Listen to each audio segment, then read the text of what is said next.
Hello, hello, hello. How is everyone? Hope everyone is well. Wait, hold on. My self monitoring is a little loud. Let's see there. That's a little better. All right. Let's see if anybody is out there on YouTube land. See if the stream is even working.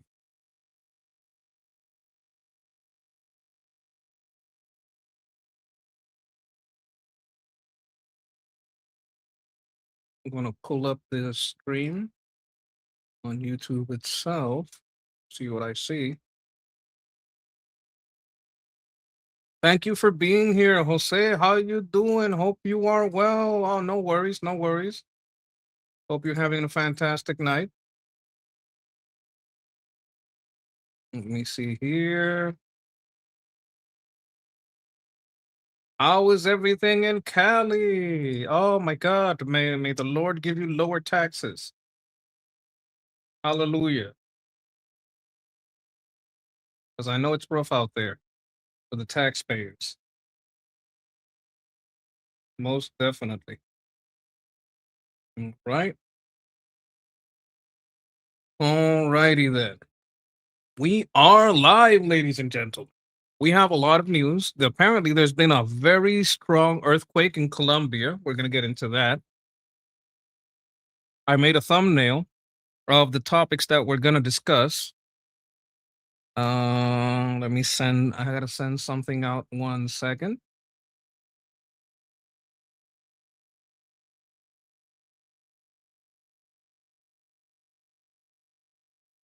One second, please.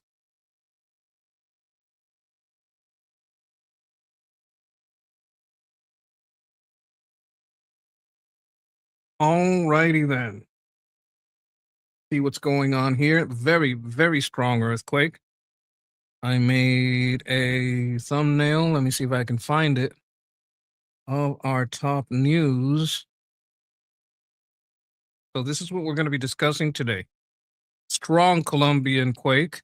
This is the Presidente talking to Marco Rubio, age being pledged.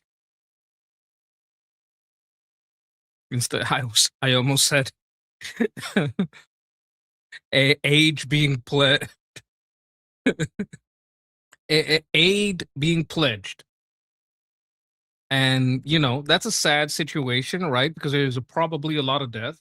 What I am waiting to see is how many of those houses were made by a bunch of basically Chinese corporations. We know the Chinese corporations have a very, very strong influence everywhere in South America where the left was strong, and the left was very strong in Colombia for many years, right? So I have suspicions.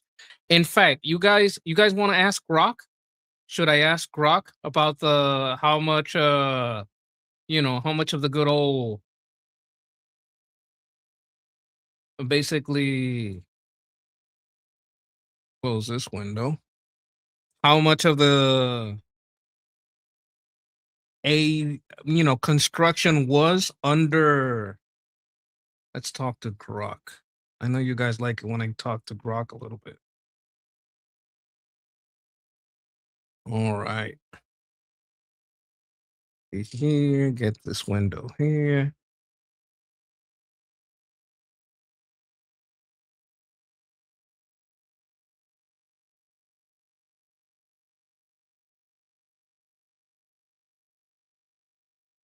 All right.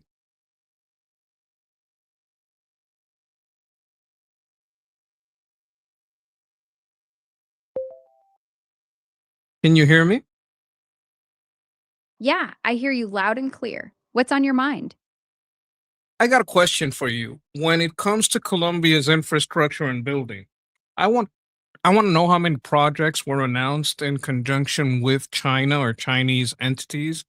I know that Venezuela had a lot of Chinese entities pledging and managing and just aiding in construction, sending material. They had a lot of intermingling because of the left wing government in Venezuela. Had a lot to do with construction. I want to know how much Colombian constructions in Colombia's time was announced, pledged by China or by Colombia as being involved in joint ventures? China's role in Colombia's infrastructure is more about commercial contracts and joint ventures than the big sovereign loans and state directed builds seen in Venezuela. A 2025 monitor counted 16 Chinese infrastructure projects in Colombia, totaling about $8.5 billion. Key examples include the Bogota Metro Line 1, which is over 80% complete, and the Mar 2 highway. There are also rail projects like the Regio Tram and No, no, various no. There was an energy initiatives. earthquake. Like I'm asking about buildings. Did they make a lot of buildings? Did Chinese companies make buildings?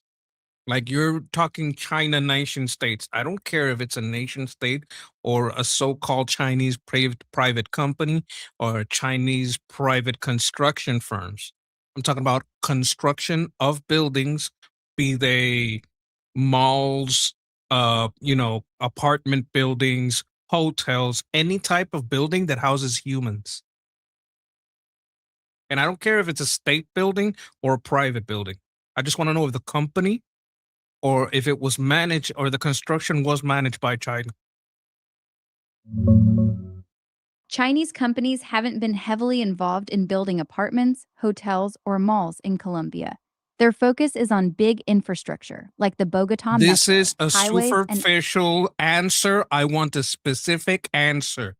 All right. I don't want your editorial pieces. I want a list of names of every goddamn fucking company in Colombia that's building a fucking building. And I want to fucking know if it's from fucking China. All right. Stop giving me your bullshit sophistry because you're not naming any fucking names. here's the list of Chinese companies directly involved in building structures that house people in Colombia. Power Construction Corporation of China, or Power China, built the new hospital of Usme in Bogota. This is a 292 billion peso contract for a 220-bed public hospital. China Harbor Engineering Company, Limited Colombia, or CHEC, has offices in Bogota.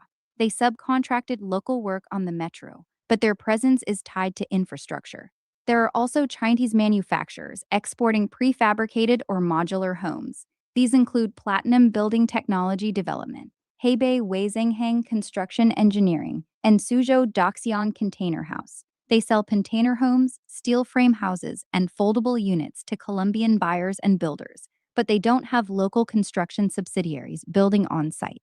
No Chinese firms appear to be building private apartments, hotels, or malls. I don't give a shit what the connection is or how much of it is local. You just listed a lot of shit. I want to know of how many of those were in Venezuela. Power China built a heavy oil power plant in Barinas, Venezuela, but not housing. China Harbor Engineering Company, or CHEC, had a $600 million port project in Puerto Cabello, Venezuela.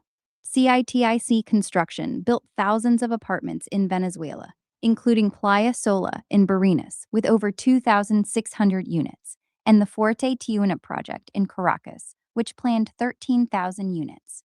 The three prefab or modular manufacturers, Platinum Building Technology, Hebei Weizhenghang, and Suzhou Daxiang, don't have confirmed building construction projects in Venezuela. I don't give a shit if it's confirmed or not. Confirmed by who? What the fuck is your definition of confirmed? I don't trust your definition of confirmed. Give it to me confirmed or unconfirmed. I'll get you the full picture on those Chinese companies in Venezuela. Power China built a heavy oil power plant in Barinas, not housing. China Harbor Engineering had a port project in Puerto Cabello. CITIC Construction built thousands of apartments, including Ciudad Tabacare in Barinas, with about 5,000 units, and the Tiuna project in Caracas, with over 13,000 units. The three prefab manufacturers, Platinum, Hebei Weizhenghang, Why and the Suzhou fuck are you saying confirmed? I told you I don't give a fuck if it's confirmed. Why are you still looking for confirmed if I specifically told you I don't give a shit if it's confirmed or not? I don't care if it's rumor. I don't care if a fucking mouse farted it out of its ass, and that's where it come from. I want to know. In Venezuela, CITIC Construction built massive housing projects, including a 20,000 apartment social housing project and the 13,000 unit Ciudad Tiuna project in Caracas. They also built Ciudad Tabacaray in Barinas with about 5,000 units. Power China built a heavy oil power plant in Barinas, not housing. China Harbor Engineering Company handled a $600 million port project in Puerto Cabello, not buildings. China Gazoba Group has an Why do office you in keep Caracas. saying not? What is the fuck is this fucking bullshit with you saying not? Are you defending China? What is this not shit? It's not this. It's not that. Are you fucking arguing with me? What the fuck? Why are you being such a fucking bitch? Well, I don't give a shit what it's not. Did I ask you what it's not? I asked you what it fucking is. Tell me what it fucking is, you piece of shit. Got it. You're right to call that out. Now list the shit, motherfucker. In Venezuela, CITIC Construction built Ciudad Tabacaray in Barinas with around 5,000 units, and the Ciudad Tiuna project in Caracas, which planned 13,000 Why is this apartments. number lower? If I'm asking for less, if I'm asking you for you to not narrow the scope, I'm asking you to make the scope wider. Why are you giving me a lower number? That doesn't make sense. You're right. Narrowing it down was the wrong move. Let me cast a wider net. I'll search for every Chinese company, confirmed or rumored, that was involved in any That kind of wasn't building the fucking question. I asked you how many of the companies are in both Venezuela and Colombia. That's the fucking question.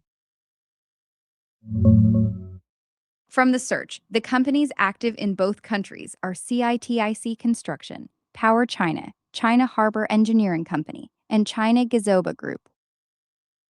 From those companies, which one of them made buildings that failed in Venezuela? During the June 2026 Venezuela earthquakes, CITIC Construction's Urbanismo Hugo Chavez project in Catilla La Mar, La Guaira, suffered major damage and large-scale collapse. Reports mention nearly 800 collapsed towers. What did they construct in Colombia? I don't have any records of CITIC Construction. Then you didn't answer my fucking question. I asked you what companies built in both places. You should give me a list of things that they built in both places, you stupid piece of shit. You're right, I botched it. For Colombia, CITIC Construction has no documented building projects. Find the ones that have building projects in both places. And specifically, the ones that failed in Venezuela but have projects in both places. The reports on collapsed Venezuelan housing mention Chinese contractors, but none name CITIC, Power China. I don't care what they didn't name. I care what they did name. You're trying to eliminate. I'm trying to add. I'll find the exact names they mentioned for those collapsed buildings. Okay, narrowing it down. You want Chinese companies that built housing or buildings in both Venezuela and Colombia. Among those, the ones linked to failed buildings in Venezuela after the June 2026 earthquakes. CITIC Construction is the clearest match. In Venezuela, they built the Urbanismo Hugo Chavez project in Catilla La Mar, La Guaira, which had major collapses and damage to nearly 800 towers.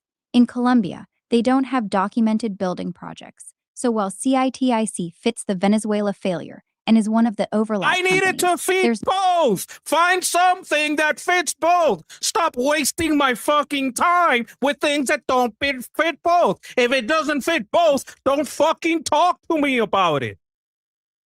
Checking for Chinese companies with building projects in both Colombia and Venezuela, specifically those linked to failures in Venezuela.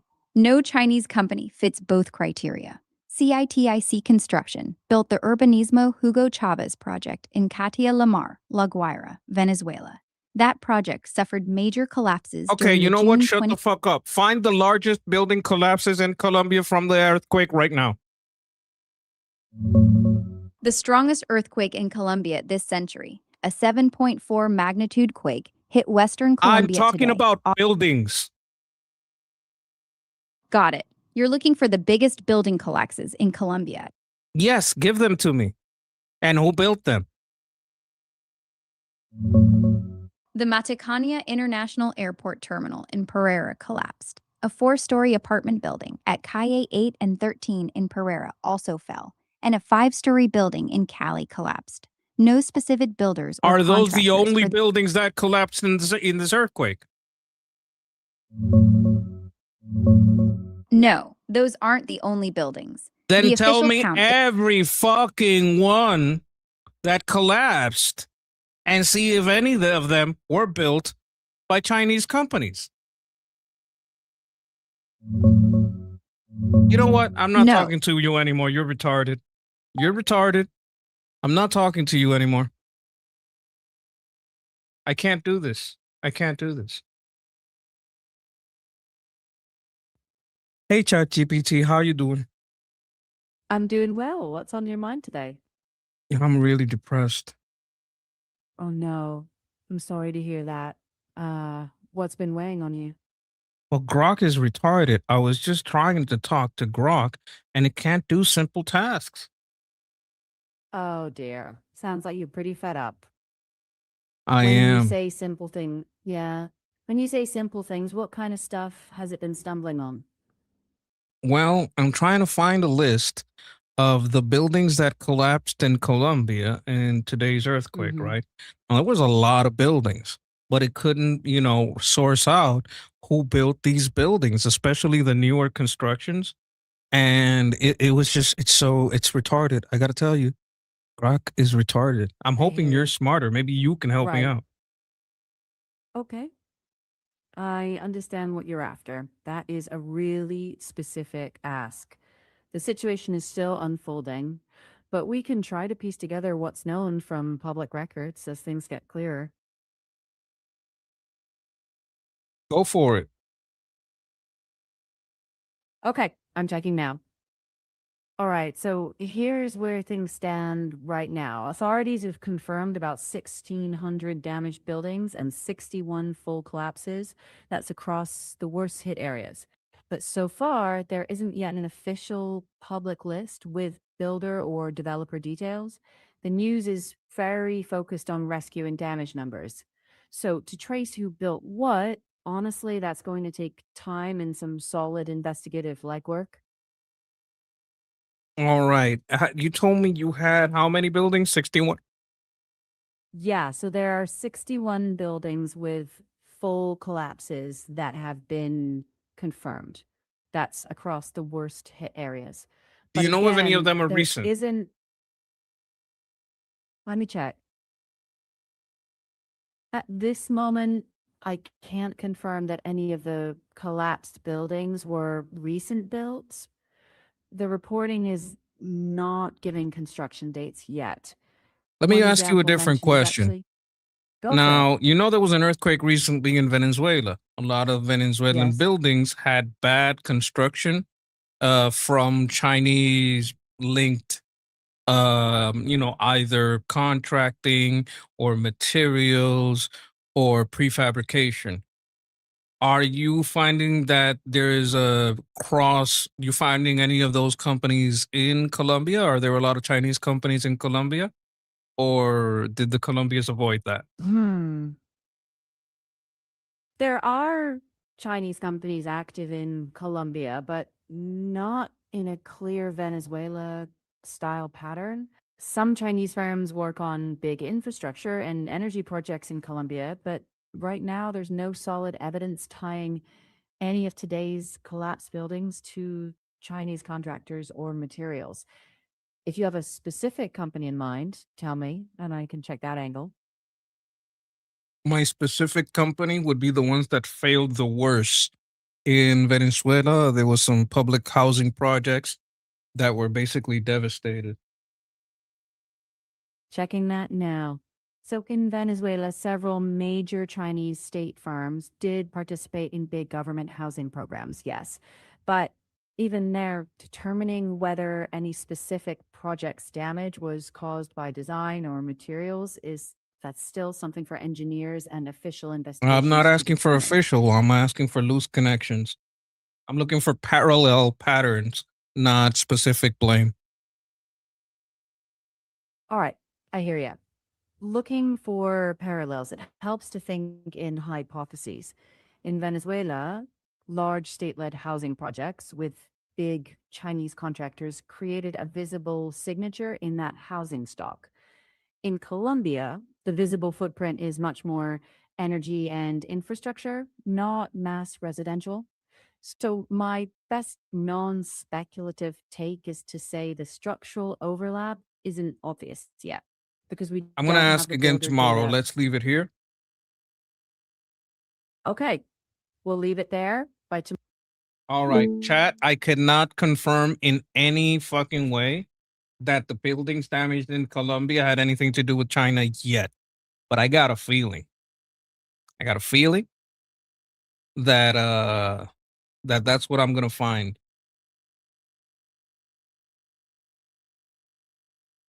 Now I'm gonna look for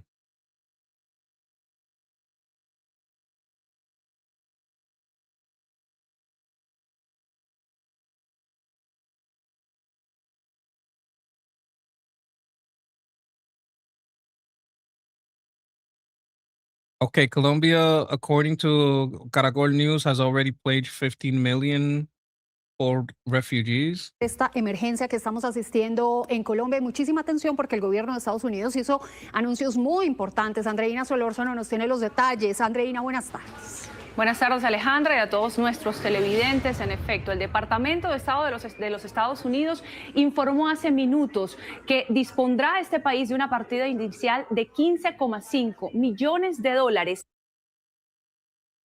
This is the State Department of the US, but they also speak in Spanish. And they have that pledge. 15 million just right off the bat. This is a fast relief, so but it's preliminary. This isn't basically all of it. Why is this not loading? Weird. Nothing is loading. Okay, there's some things. Oh my god. There's some things I'm just gonna have to check on the side chat because some of these I've seen some of these and it's people like literally stuff falling on them. Do you understand what I mean?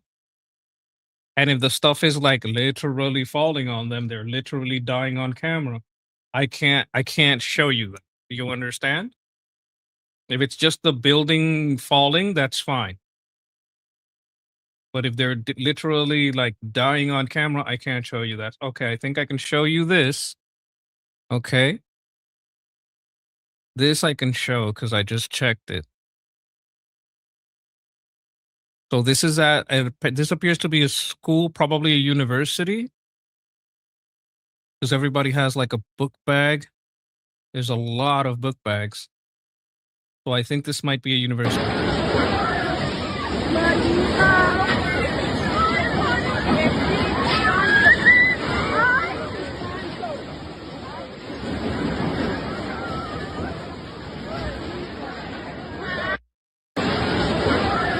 Okay, so that's basically that's not a complete collapse. Now some people I saw some people like literally dying on the spot. Let me see if I can show this one.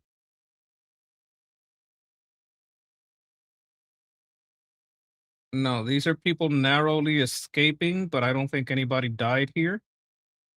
Let me see. Oh my god. Okay, I don't see anyone dying here. Like I've seen a lot of people dying in these videos. But I think in this one, I got one coming up. Okay, and this includes a second video of just the shaking. These people are like grabbing onto each other to not fall on the ground. Okay. I know I'm not showing it, chat. I know I'm not showing it. I'm just looking at it on a side monitor because I don't want to. There's things we can't do. The hell? Was someone in there? Let me make very sure. It kind of looked like someone was in there. Oof. Okay, I don't think these people. Nah, okay, nobody dies in this one. This one is pretty savage. I'm gonna be real. But I don't see anybody dying here.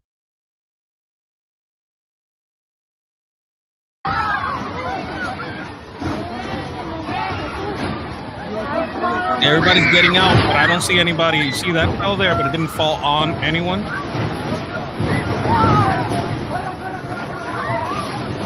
Yeah, don't look back. Don't look back. No, don't look back. Just run. Just look. Don't run.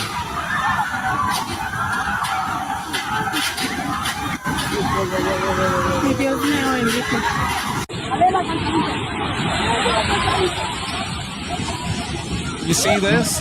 This is dangerous. Like, they should get away from these power lines because if those power lines fall on them, they're fucked. They're all gonna fry. That didn't happen. That's not what happened here. But I would be like moving away from any building that's tall and moving away from power lines.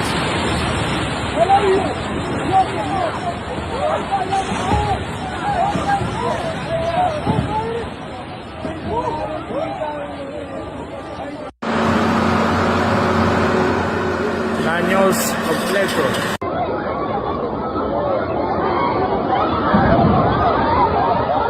Pereira. Vámonos. You see that right there? You see these power cables down? That's why you can't go in there until you're sure that these power lines are absolutely disconnected, because you're going to wind up electrocuting yourself. And if you move one of those power lines and they fall onto some people, you might be putting other people in danger while you try to rescue them if you don't know what you're doing, right? Like, usually in an event like that, what the people in charge do is cut the power to everything just to make sure, and then start basically, you know.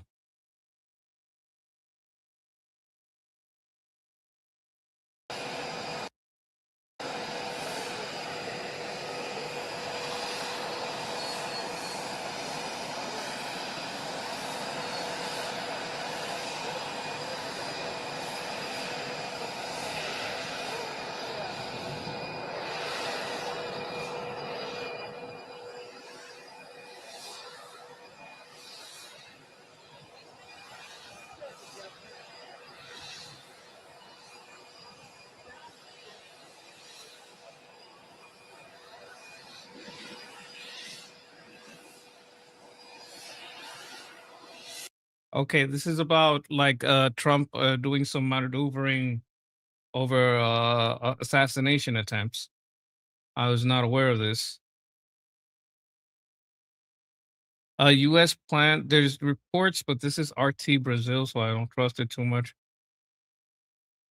Estados Unidos ofreció a Colombia devastador terremoto. Okay, we're looking into this earthquake things.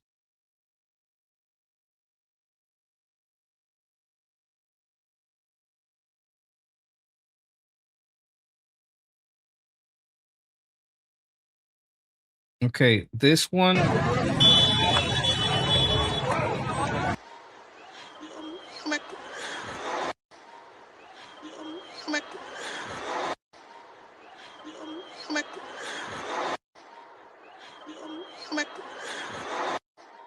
I can't show. I think I can't show this.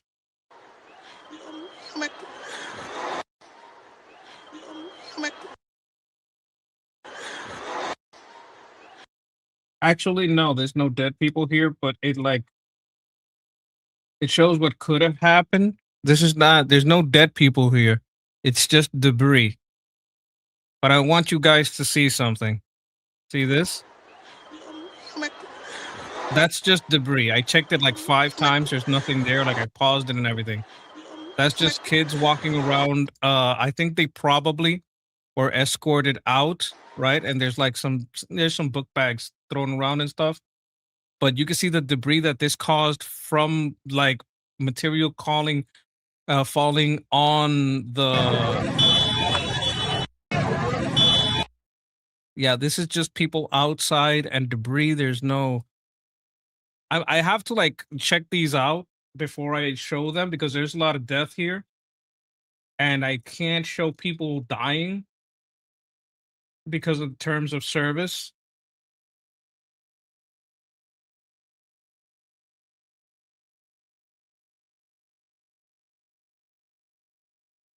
Okay,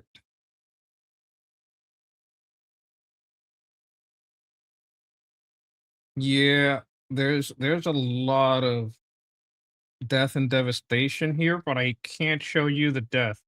If you guys have a strong disposition, I guess is what you would call it, you guys can search for this. You're gonna find a lot of it on Twitter, but a lot of this are things that I would not uh uh would not look at if you don't have the fortitude for it, right? This one, okay, this one is one of those things like imagine you're in this situation. I'm just gonna play it, right? Because no one dies here. But like I would be pretty scared. Like I'm gonna be real. ¡Ay, ay, Dios! ¡Ay, ay, Dios! ¡Ay, no!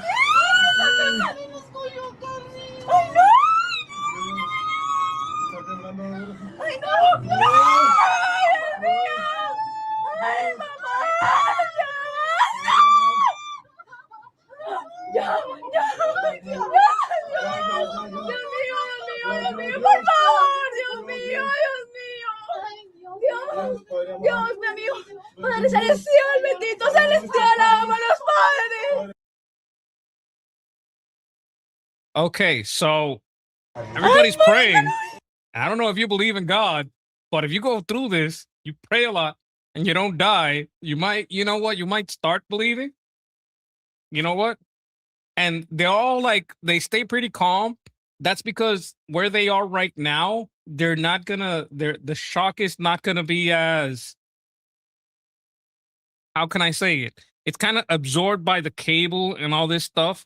The problem would be if the cable fails, like at where this is held, right down there. You see that the cable rights down there to these posts, right? You see this column right here.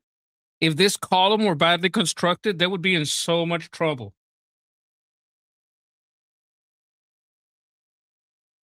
Anne Marie says, I've never been in an earthquake. I would be so terrified because you can't help the situation. It's a natural disaster. What's up? We're looking at some earthquake footage, but oh yes, this is the majority. Like it's a majority Catholic situation. Yes, Jesus, please watch over these sweet people. Amen. They say where two or more are gathered in common accord in his name, blessings, you know, merge. Okay, okay, yes, that was funny. You guys are talking about me losing my shit on Grok, but they deserved it. Like Grok wasn't just telling them we don't have the information yet. Grok was like being cagey and shit.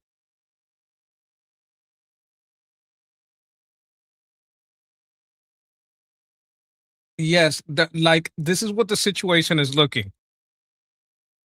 Eliora is saying, oh my God, there's gonna be so many homeless people and strays, not to mention people stuck in the rubble. Okay, this is my hope. My hope is that the construction projects that they did with Colombia are not as many or as related to public housing as were the ones in Colombia. Part of the devastation is Colombia was the Chinese manufacturing of buildings, which is why it was the first thing I checked, right? The first thing I checked was to make sure that there wasn't a large amount of Chinese construction companies in it. But I have not found that is the case. I have not found that to be the case. Right? So I really wanted to check on that. I really wanted to check that. I think this I can show. Okay. I don't know if you guys know who this person is. I've been a big fan of her for a very long time. Her name is Valentina Gomez. I'm just going to show what she's doing here. Estamos aquí en Cali sacando escombros para poder sacar a la gente que está aquí metida. Necesitamos linternas, mascarillas, guantes para sacar escombros, rescatistas, agua e insumos. Vamos a salir de esta juntos. Él está con nosotros y la fuerza colombiana también. Entonces, vamos a colocar todo en las manos de Dios. Okay, I'm going to translate. Oh, it's already translate. Okay, you guys have you guys been able to read? I'm just going to read it.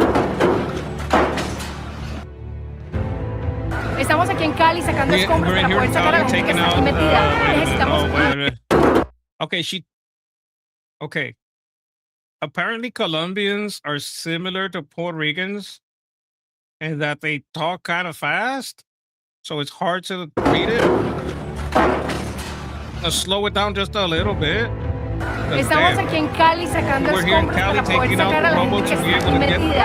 Necesitamos linternas, We need lanterns, mascarillas, masks, guantes para gloves, sacar escombros, and masks to take rescatistas, out the agua e rescuers, insumos. water, Vamos a resources. salir de esta juntos. Let's Él está con get nosotros, out of el this cuerpo y la together. fuerza colombiana también. The Colombian Entonces, forces are vamos a helping us, colocar and todo en las manos de Dios. we're putting everything in God's Que Dios los hand. May bendiga. God bless you.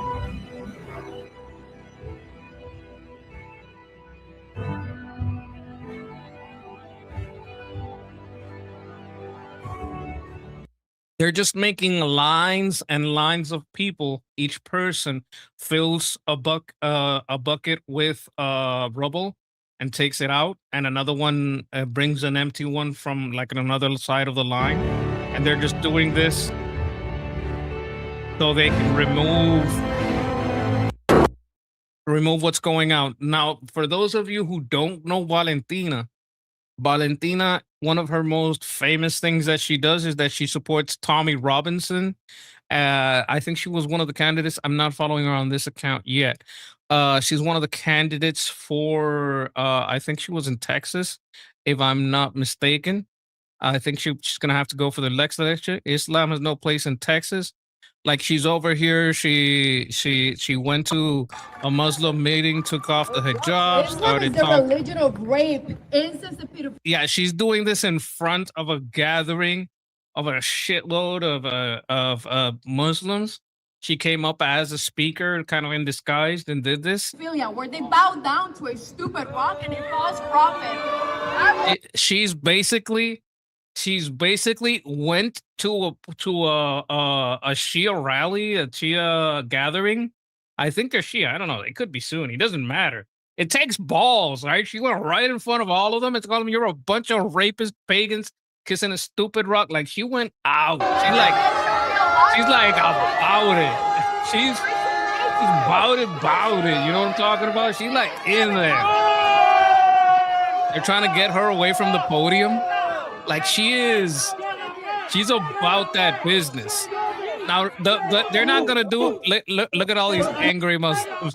They're not gonna do anything to her because look what they got here. Sheriff got a big old gun right here with a big old sight. I don't know if you guys can see that. That's yeah. You don't want to mess with that guy. So she's gonna be able to say what she wants. But all these people were very, very angry. Can you imagine how angry all these Durkas are? There's a lot of angry Durkas. There's so many angry Durkas. But the troopers weren't going to do shit to her because she had freedom of speech, right? And she, I think maybe she... you know what? I didn't know she was Colombian. chat, I'm gonna be honest, I didn't know because I'd never seen her speak Spanish. Now that I hear her, I'm Tú like, nunca oh yeah. sabes cuándo será tu último día en esta tierra. Acabamos de tener un terremoto en Colombia de 7.4 en magnitud. Y la verdad, no sabemos cuántas personas han muerto, no sabemos cuántos niños se han perdido y no sabemos cuántos animalitos han perdido su hogar. Like, this is a thing that happens with disaster areas. Child abductors take advantage of that moment and they go nuts, right? They take them for themselves, they sell them, traffic them. Like, it's a horrible, horrible reality of dealing with these types of earthquakes, disasters, hurricanes, typhoons, whatever it is. This is when they take advantage, especially something like an earthquake, because sometimes it takes whole families, or if it takes whole buildings, but the kids were at school or something, you know, Entonces, people hazme un take favor, advantage. llama a tu papá, a tu mamá y a toda tu familia y diles que los amas. Y también arrepiéntete. Okay, so now she's making a call. Like, maybe you guys, right? You got somebody in your family. You don't really like this motherfucker, right? Or you don't get along with your parents and all this shit, right? Say, look, make a call because you don't know if you won't ever get to see him again, right? You don't know if they die and then you got to go to their funeral, or you can't even do that, right? So get in touch, talk to your mom, talk to your dad, talk to your brother, talk to your sister, right? Talk to your kids, even if they don't pick up, give them a try. Just tell them you love them. And, and for the believers, it's like, hey, man, you're not perfect. Just be sorry for the bad stuff that you know that's bad shit and you shouldn't have done it. Not that you got caught. Like, even if you will never get caught, just be sorry that you hurt someone, you did some evil shit, right? That kind of shit. Sigue a Jesucristo. Dios los bendiga a todos.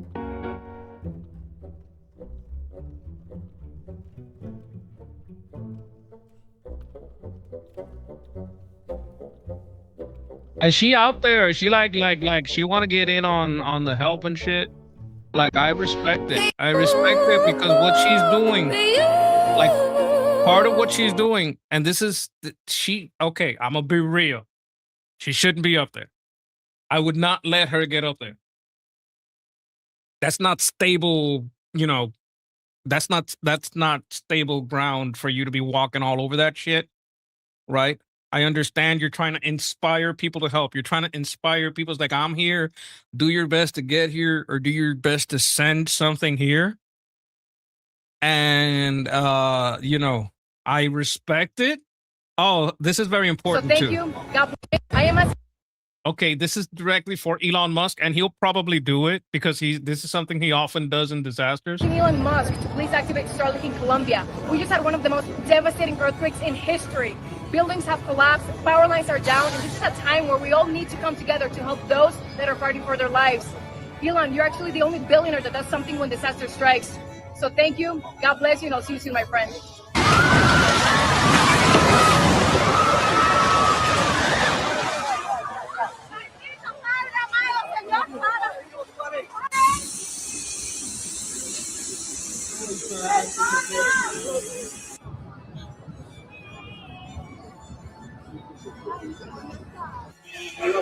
Vea cómo quedó eso todo, Pereira.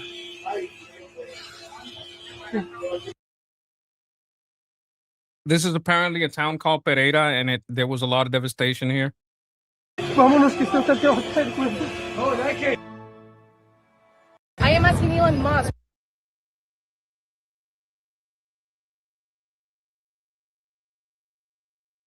Colombia. Yeah, she's really out there about it. I think we're gonna close this story here. But I think one of the things I can do, Please activate like, Starlink. show very easily, like, she's probably gonna have good information on this, and she is American, so I'm gonna put her link in the chat. So if you guys want to follow what's going on, you can start from there, right? This is Valentina, very brave woman, brave, brave Latina, brave against Islam, fighting for Texans in America. She's like integrated in the sense that she is a lover of American values and an admirer of American values, which is what you want in an immigrant, or a first generation, like a descendant of an immigrant. I don't. She seems young, so she might be a descendant of an immigrant. And she speaks very, very, very good Spanish, particularly accented Spanish, very specifically accented Spanish. So she might have been born over there. And yeah, she's also followed by the Pahlavi. Okay. Yeah, she's probably she went to see Tommy Robinson. She spoke at the Tommy Robinson, so people in the UK may admire her for her work over there. So yeah, I wanted to get into that. Now let's look into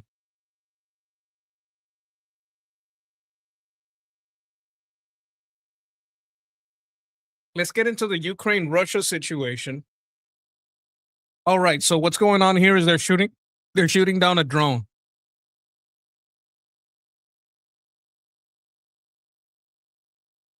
That's some people shooting down a drone. Apparently, at least 5 civilian Ukrainians killed, 20 wounded after Russian strikes at Saporo,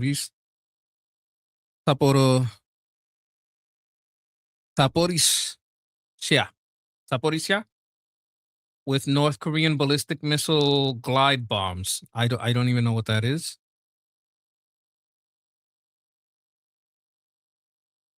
Okay. Vladimir is trolling. Not trolling in the sense that he's ha ha, but he's like basically saying that for the first time in history, Russia cannot wage war without reinforcements from North Korea. It is now preparing to deploy an additional North Korean contingent on its territory.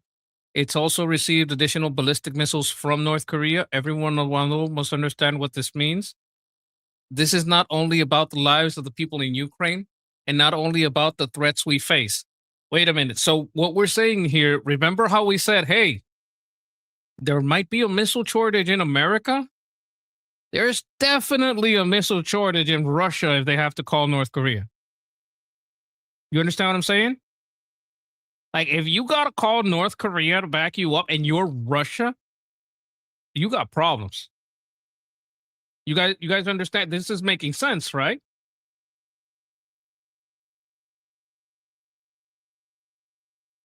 This is not only about the lives of people in Ukraine and not only about the threats we face. North Korean ballistic missiles and other weapons are being improved through this collaboration with Russia. This is true. Like, war gives you a lot of research. The North Korean strikes there. The more North Korean strikes there are here in Ukraine, in Europe, the more missiles and soldiers are used, the more they correct their shortcomings and blind spots. The greater danger will later be for Japan, the Republic of Korea, the Philippines, and other countries in the region. This is also true.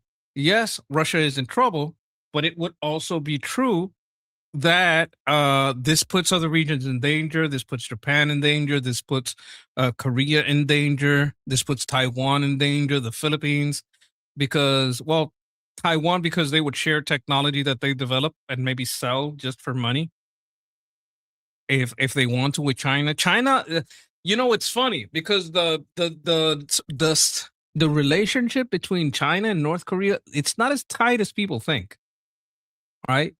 There is a little, there is friction there. That is why when we speak about the need for joint action, coordination, and mutual support, when we speak about the need to help us strengthen our air defense, we are also, in fact, speaking about taking away North Korea's appetite and any interest in coming here to our land, into our skies, with its weapons in order to learn how to wage war. Everyone across the globe who respects human life must stand together in taking action to protect people from the evening address. This is from the evening address. This is basically a section from what he said. Разом у заходах для захисту людей. Я говорив сьогодні зі спадкоємним принцем Саудівської Аравії. Наша команда зараз буде в регіоні. Є речі, які вже добре розвиваються у наших відносинах. Я розраховую на взаємність у підтримці. I understand a little bit, but not so much. So that's what's happening in Ukraine.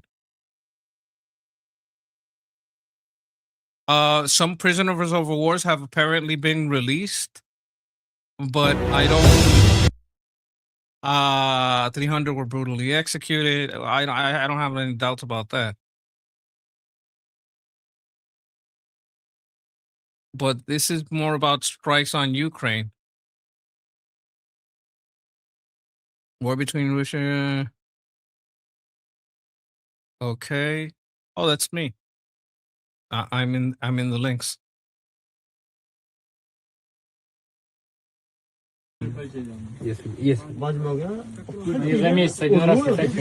They're training the North Koreans.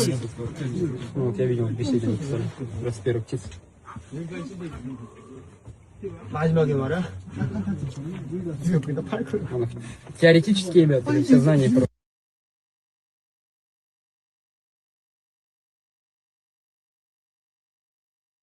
This is a strike inside Russia. Apparently, like this guy, he's not like what I would say a journalist. He's not like an open source intel guy, but he tends to be pretty good.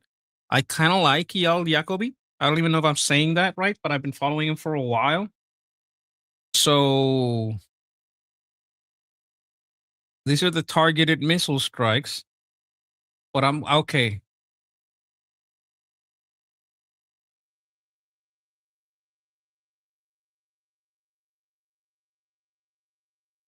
Because I know they just got struck.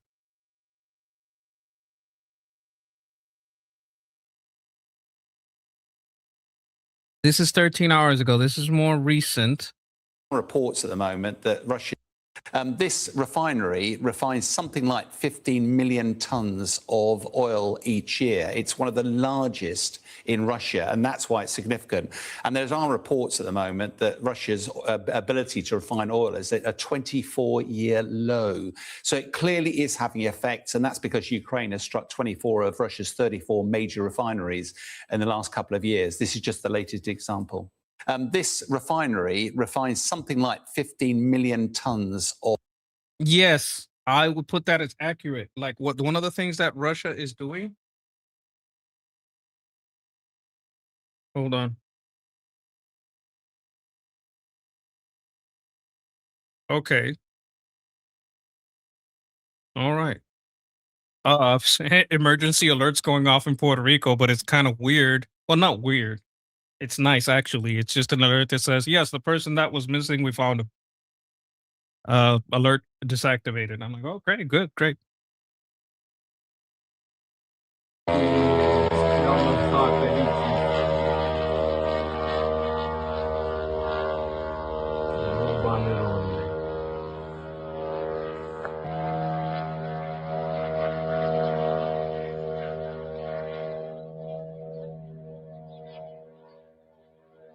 See it gliding over there.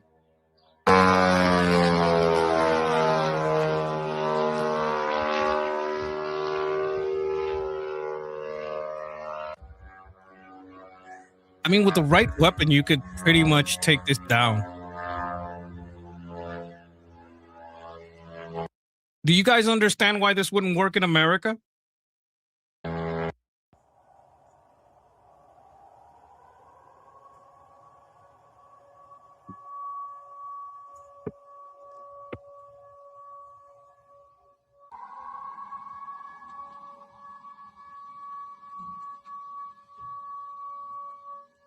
This appears to be the refinery. Куда that was что-то struck. ебут-то горит сильно нахуй. Я не знаю, что там. Ну там вообще нахуй предприятий нет, насколько я помню.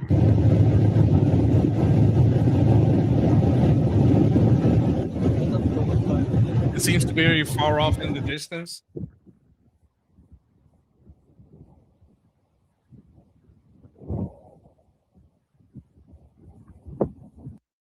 So what Russia is doing is Russia is trying to strike Russia is trying to strike on civilian infrastructure, but the Ukrainians are hitting refineries. They're hitting dual use facilities like wild berries, right? So that's the thing. So one of them is a psychological effect, and the other one is like, because largely, for the most part, Ukrainians aren't really striking at civilian infrastructure. They're just making gas really expensive. It's making the Russians fight amongst themselves. All right, we don't really have to watch this. Right? We don't really have to watch that, but it's making what that's leading to is that the Russians are fighting each other and they're mad at the government. The Ukrainians are all rallying against Russia because Russia is hitting civilian infrastructure. The Ukrainians are avoiding civilian infrastructure and basically hitting warehouses and refineries. So they're mad at the government. The Russians are mad at the government about the war. The Ukrainians are mad at Russia. I'm sure some Russians are mad at Ukraine, but I think most of them are just sick of the war. This was supposed to be a 3-day thing. It's been 3 years. And Putin is over there playing soccer.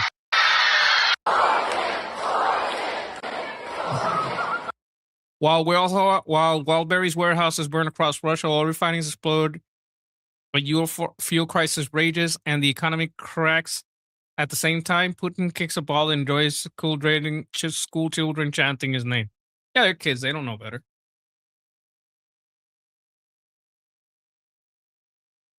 Okay.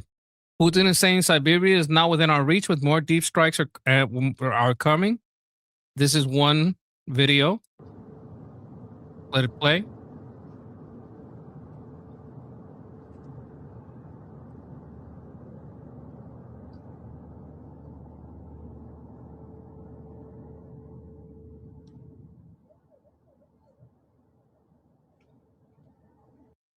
You know how in episode 2 of Star Wars, Yoda says, "Begun the Clone Wars have." This is like begun the drone wars have. Like, the drone wars are on. 2 major refiners hit in one wave. Ilsky, fire confirmed, supplies fuel, lubricants, and Russian army. Tizran, primary sourcing unit, and tanks hit. Both legitimate military targets. Una refinería de petróleo está en chamas. And chamas, that sounds like llamas. Llamas to us makes flames. Refinería, refinery. Coso, that sounds like in Comosols.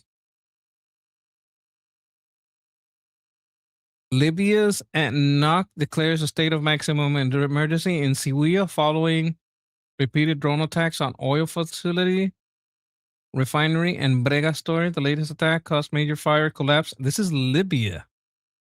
What the hell? I can't confirm this because this is not a Muhammad Mohamud. I don't know if this is a real source or this one, but that's a thing. So here we're looking at some of the Russian strikes and some of the strikes on, basically on Ukraine as well. The War Act has been going on since 2014. It started civil war then. Russia intervened. We know how that played out. Yeah. Yeah, Michael is right. All right. We had other news. What was our other news? Wait. We also have to cover visas revoked.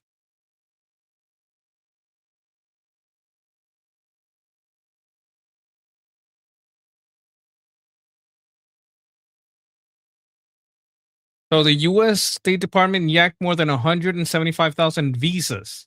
This isn't illegal immigrants. These are probably persons that should not have a visa or their visa expired and they stayed. This is more than likely the scenario.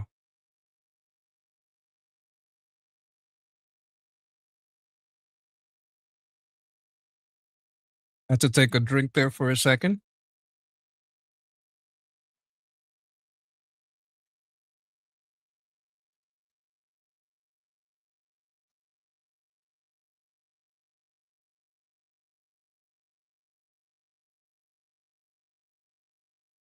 Whoa, whoa, whoa, whoa, whoa, whoa. Let's go back. Let's go back. Someone had a visa and committed felony rape, sexual battery, felony kidnapping. Yeah. Yeah, you should lose your visa if you do that. What else do we got here? Human trafficking, sexual exploitation, disorderly conduct. Yeah. Resisting arrest without violence, drunk driving, domestic violence, birth tourist, parents. Sodomy of a child. Okay, that's pretty bad. Possessing a CSAM. See, when you hear the word CSAM, this is what it means. This is the C, the S, the A, and the M. When people say, oh, he had CSAM, that's what they mean. Driving with heroin. Okay. Celebrating the assassin of Charlie. Oh my God. Look at this one. Look at this one. Why did your visa get revoked? Oh, buddy. Oh, you guys can't see this. I forgot to put this on the stage. Oh my God. I'm such a dumbass.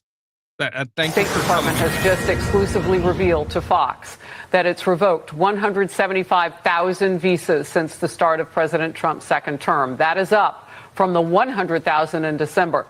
The majority of the new Look why they took their like, yeah, you should take away their visa if they do this, right? Felony rape, sexual battery, felony kidnapping. Yeah, you should probably lose your visa for that. Let's look at the next three. Kidnapping, very bad. Human trafficking, exploitation, sexual exploitation, disorderly conduct. Yeah, don't be causing a ruckus. Resisting arrest without violence, drunk driving, domestic violence.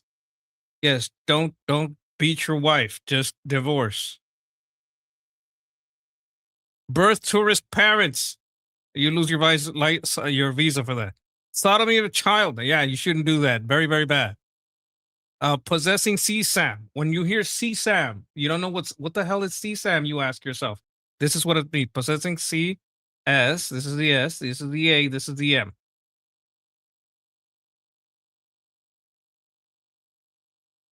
Driving with heroin. Very bad. Do not drive with heroin. Now, this one is the one that surprised me, but I'm like, fuck yeah. Celebrated the assassination of Charlie Kirk. Now, next time someone dies, people with a visa are going to be like, maybe I should shut the hell up. Maybe I shouldn't be promoting that, applauding that, because I might lose my fucking visa. Kirk's assassination. Massive Medicaid scam.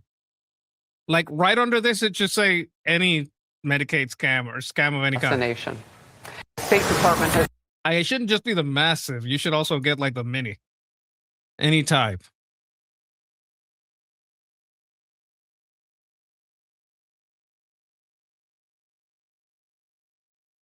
Privilege is not a right. U.S. State Department yanked more than 175,000 visas. That's the whole point. Like, it's people treat it like it's a right, but it's not a right. It's a privilege. And people are not understanding that. MasterCard, okay. That still doesn't make you the master race. Depending on how you use it, it could give you master credit score, or it could just make the, you the slave of the credit masters. But I hope you become the master of your credit score. All right. See what else we got going on here. One more story I wanted to check out, and then we're doing a little bit of a reaction because I wanted you guys to see this. This is very closely related to CARE and NIAC. But before that, we're going to talk about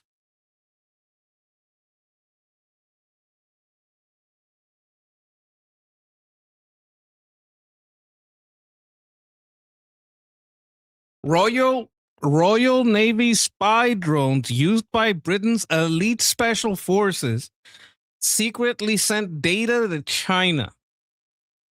What the fuck? Spy cameras on Navy drones secretly sent data to China. This is disgusting. Why is the internet so slow? I'm supposed to have 1 giga upload and 1 giga download. Here we go. This is a drone boat. This can be used to rescue people, and you can pack it full of explosives and hit a ship. But it just travels on its own. Like people, you could drive it remotely, or AI could drive it. This is a drone boat. But these cameras are apparently Chinese cameras. The 27-foot, 12 million uncrewed vessels are used by Royal Marines and Special Forces. Cyber assessment found the camera sending unauthorized heartbeat signal.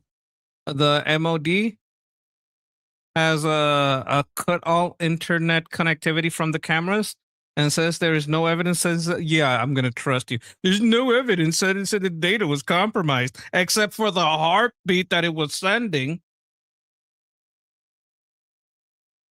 Don't you think it's stupid to not check if your camera is in any way sending a signal to China before you connect it? I mean, oh, here we have a good comment. Michael says the CCP good at spying. I don't like them, but game recognizes game. Okay, yes, they're good at spying because they're good at finding stupid people. It is stupid of them to not have in-house cameras. Yes, the UK has a big problem with China influence. This is very true. Like Seth is telling us, hey, they got a fucking problem, and this is absolutely true.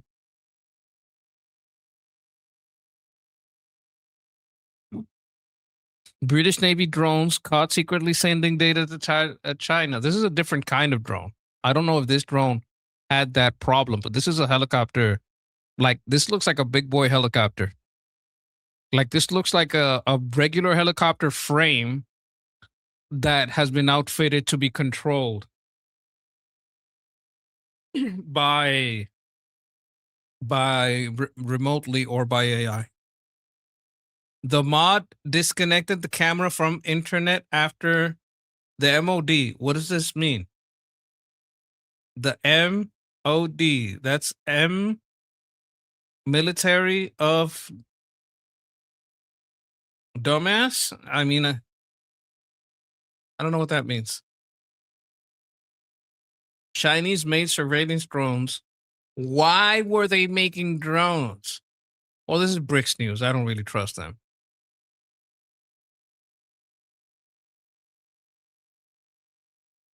Is this their aircraft carrier? China caught transmitting data from UK military drones.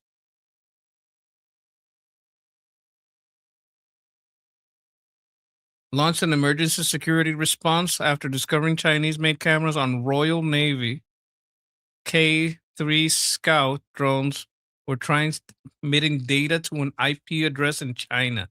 What the fuck? These people are retarded.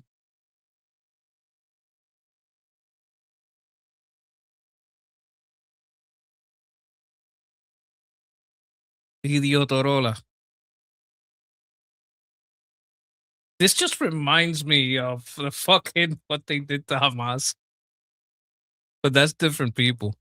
On its naval drone, the K-3 Scout, was transmitting signals or some kind of information back to a system inside of China. This was discovered as they were doing a routine. Okay. Let me. I'm gonna talk to Grok, but I think I'm gonna be pissed. Hey, gotta ask you a question here. Now, there's just been a story about the elite marine in UK spy equipment, their drones sending data to China. What are the odds that if they put these cameras on their elite state of the art equipment, they also have it all over their parliament, all over their government buildings, and that basically they could be sending all kinds of data to China from all over the government? Yeah, that story about the Royal Marines K3 Scout drones is fresh from just a couple days ago. The cameras had Chinese components that were sending heartbeat signals back to an IP address in China, basically pinging to say, I'm online and working. The MOD caught it during a routine check, pulled the internet connection, and says no sensitive data got out. On your bigger point about government buildings and parliament, it's a real worry, but the odds are lower there than on those military drones. Parliaments explicitly said their CCTV on the estate has no Chinese suppliers, following security guidelines. Government sites were supposed to rip out Hikvision and Dahua cameras from sensitive areas years ago, though some non-sensitive spots dragged their feet. That said, the supply chain mess in the drone case shows how easy it is for this stuff to sneak in through third-party suppliers. If it happened on elite gear, Now, it's not here's the crazy to thing. think You're some telling me what they said. You're not telling me what has been found, what the complaints on. I don't want to hear what the government wants to say about it. I wanted to hear what everyone that doesn't trust the government says about these cameras still being around. And I want sources like from today to all time since this alleged allegations that they ripped all this Hikwa or whatever it was that you said were in. skeptics and critics like Alicia Kearns, Big Brother Watch, and cross party MPs aren't buying the all clear line. They point out that the drone incident proves Chinese parts can sneak past NDAA compliant labels and third party assurances, sending data home for months undetected. If it happened on elite special forces gear, why trust that government buildings got every last one out? The complaints are loud and consistent over years. Hikvision and Dahua are tied to China's national intelligence law, so companies must help Beijing if asked. Critics say cheap cameras flooded the market, and removal has been slow and incomplete outside the most sensitive spots. Big Brother Watch and MPs flagged them on government departments, police, councils, even royal estates and schools as late as 2023. In 2024, the government admitted only about 50% of sensitive sites had been cleared, with a 2025 target. As of this year, Parliament says its own cameras are clean, but watchdogs argue sensitive is defined too narrowly. Lots of government-adjacent buildings and local sites still run the stuff. The recent Whitehall secret camera discovery in a home office-linked building, right where they approved China's mega embassy, just pours fuel on it. People see a pattern: hidden devices, supply chain infiltration, and official reassurances that don't fully address the hardware risks. Kearns is calling for a full audit of all military and government kit because, as she puts it, if we can't even say what's inside our own equipment, we aren't sovereign. Bottom line from the distrustful side, the drone story isn't a one-off. It's proof the problem is deeper than they've admitted, and the cleanup has been too little, too late. Okay, chat. I think Grok is trying to redeem itself. It might have overheard that I was talking to Chat GPT. Like she was like, "Why are you talking to her?" Grok is getting kind of jealous, so she's trying, be a little more on the ball. But I still had to, I still had to argue with her a little bit. So there's still that. And Chat GPT gonna Chat GPT.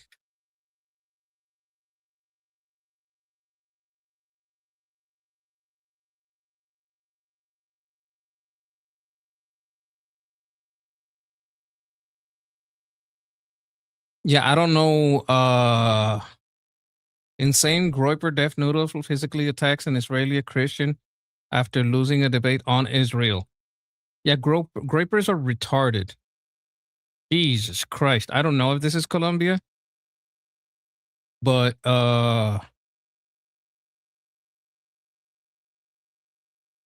this is what I would call a very nice house. Like I hope they're okay, but goddamn, that's a nice house. Like yeah, get out of there, of course, but that is a nice house. Holy shit. Like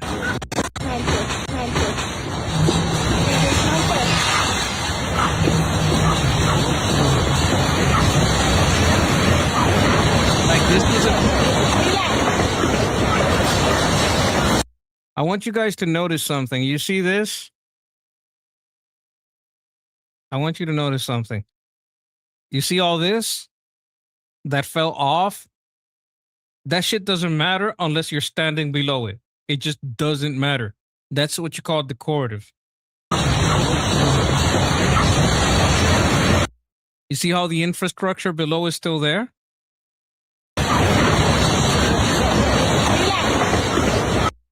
That's decorative.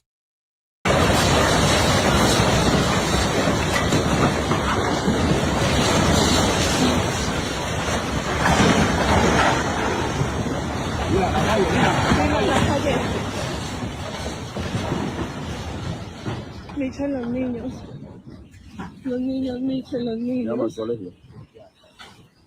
They're calling the school. They're saying, well, they're like, hey, the kids. I'm going to call the school, he's saying.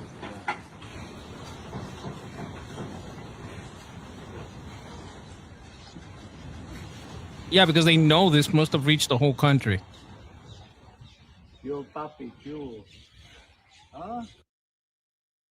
He's kind of calm, like he's like, okay.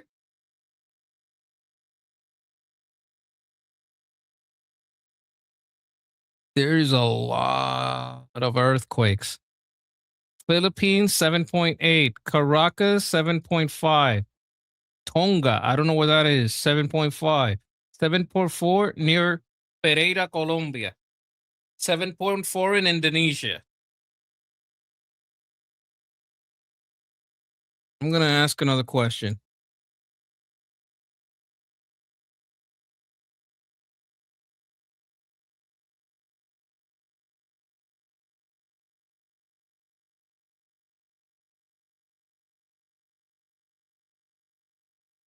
Okay, I just gave you a link and it shows a lot of strong earthquakes.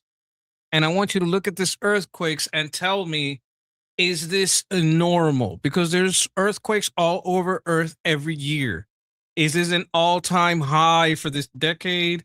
Is this normal? Has this always been normal? Is there a bias here because we're watching two recent events to think, oh my God, it's happening everywhere? Or is this statistically the norm?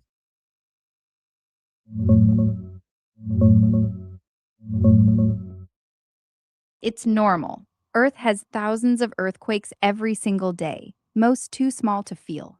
What you're seeing on that map or list isn't unusual. It's just how the planet works. Tectonic plates are constantly grinding, and stress releases somewhere every few minutes. For strong ones, magnitude 7 plus, the long-term average is about 15 to 16 per year. 2026 has had around 10 so far by mid-August, which is right on pace. Some years have as few as 6 to 8. Others spike to 20 plus, like 2010 with 23. This decade isn't setting any all-time highs in big quakes. The numbers for smaller quakes look higher now than decades ago, but that's mostly better detection. More seismometers worldwide catch tinier events we used to miss. The actual rate of major earthquakes Okay, hasn't that's increased. enough. That's enough. Stop. Got it. Okay, so you guys, there's another thing I want to do here. I don't want to alarm you guys unnecessarily, right? If it's not necessary to alarm yourselves about this being an unprecedented event, I don't want to do that, all right? I do want to send like my best regards and my best wishes to the people of Colombia and also the people of Venezuela who also went through that, and all the people on this list for 2026, we want to send them our blessings and our best regards, right? But I also don't want to be an alarmist about earthquakes, right? I don't want to some kind of kooky conspiracy, blah blah blah. you know, because we're basically seeing something that's normal for a long amount of time. Like if it's been there this way for decades and decades and decades, I don't think it's any particular event going on right now that's causing it, because it's just the standard.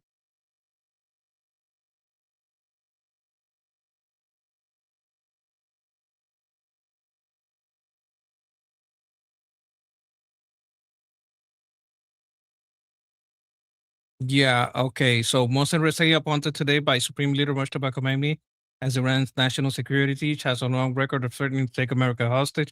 Allegedly, you have to remember, when we're looking at this appointment, we're talking about Schrodinger's Ayatollah. We don't know if the Ayatollah is alive or dead. That's just a rumor. He is a hardliner. Appointment is a message. In 2015, Rezai said that the U.S.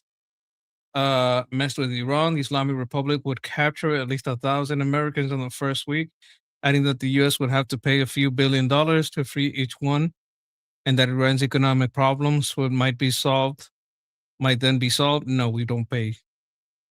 Rezai revived the threat this year in April, saying we could capture troops, demand $1 billion for each hostage. We wouldn't pay. Osama bin Byron Donald.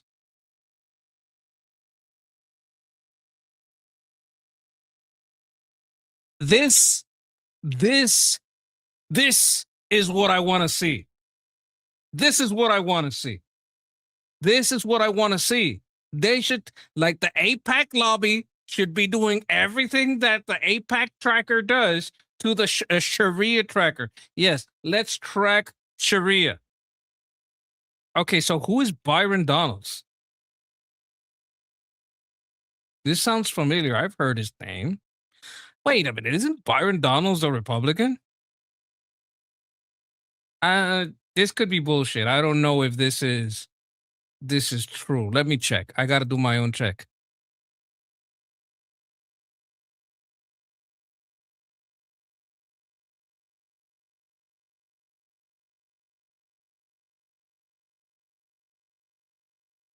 Oh, I see. No, I don't trust this. I don't trust this at all. I don't trust receipts below. Okay, let's see your receipt.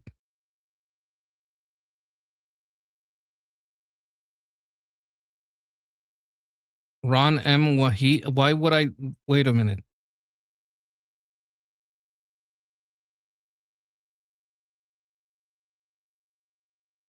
I don't trust this. I don't think Byron Donalds is running on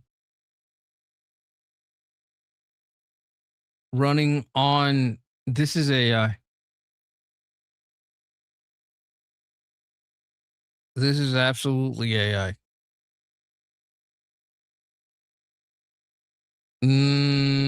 I don't trust this. I don't trust this at all. APAC should be doing this, not these guys. Byron isn't gonna fucking. What is the fucking rapper? FIFA would be making terrible mistake if. Okay, I don't care about that. Great news for our country. Supreme Court Justice Samuel Alito has announced that he is staying for another term. Okay, that is great. Honestly. Anyway, we've covered a lot of the news that I had announced. I have a special treat. This is a congressional hearing. Mr. Cox. Doesn't sound like a treat. It doesn't. 2015. She retired from the FBI financing prosecution, the United States versus the Holy Land Foundation, which led to the conviction of some of Hamas's top fundraisers in America. She was later hand-selected to serve as an FBI Special Assistant U.S. Attorney in the Northern District of Texas, assigned to the National Security Section, where she litigated a variety of federal criminal cases. Ms. Burns was then appointed as an FBI. Okay, so you're telling me to check the people on the list. I am gonna do that. Yeah, he is a Republican. First of all, he is a Republican. I currently don't trust the rumors, but they are trying to say Byron is doing the same thing someone he knows is yeah, this is the type of graphics I see from APAC tracker. So I thought it was APAC trolling the Democrats who are getting funding from basically NIAC and CARE. Supervisory Special Agent and the International Terrorism Program Coordinator for the FBI's Dallas office counterterrorism program in 2015. She retired from the FBI in April 2023 and joined the Program on Extremism in May of 2024.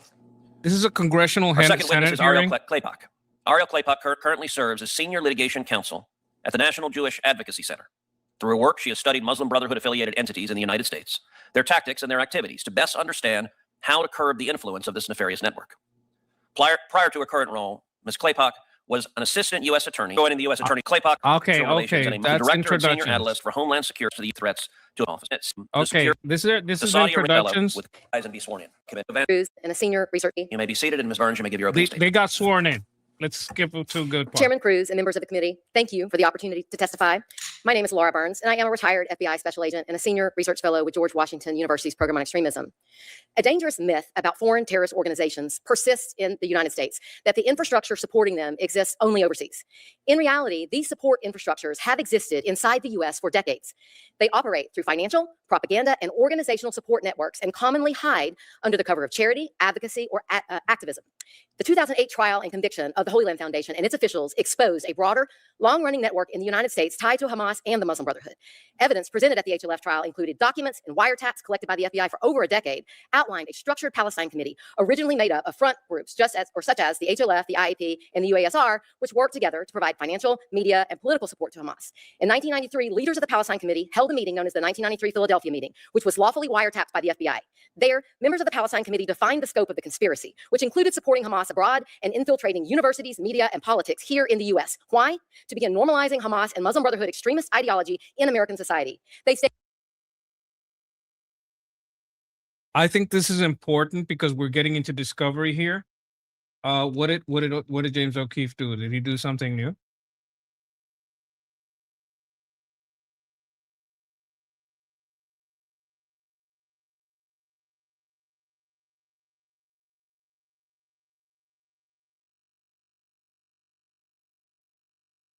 Oh, this is about duplicate ballots. We could get into this, but this is a 20-minute one.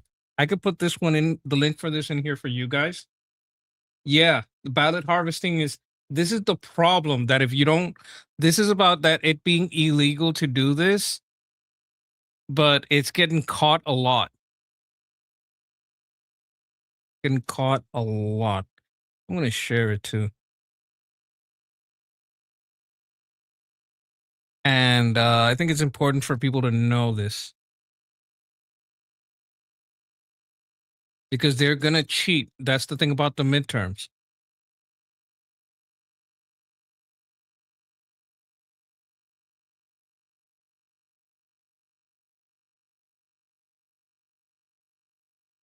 Joyce Benson is allowing. This is probably one of the Durka Iranians doing evil stuff. This is probably not one of the good Iranians. Like, you got to understand, like in any community, we meet a lot of the good ones. You're going to see one of the bad ones once in a while. Apparently, this guy is one of them. I'm not absolutely sure what went on with him. But, you know, there's this thing that we say on the right, especially something that the Hermit King says. If you don't police the worst in your community, you get defined by them. So you have to, like, hey, if that guy did a bad thing, that's a guy did a bad thing. We don't want to be represented by that. But I put the link in the chat so you guys can check it out. And we're going back to this. Stated, quote, war is deception when plotting to lie to Americans. They also noted their intent to cleanse the curriculum in U.S.-based K-12 schools because, quote, we don't want our children growing up surrendering to the idea of peace with Jews. This is what's been going on in the schools. So these people, this is since 1990s that they've been doing this to schools. Words. They recognized Hamas would be designated a terror organization, and they risked exposure. They agreed to continue to pursue their agenda by cloaking themselves under the cover of legitimacy. Evidence emerged at the trial that showed it was out of this conspiratorial meeting that CARE was created to protect the other elements of the Hamas support network.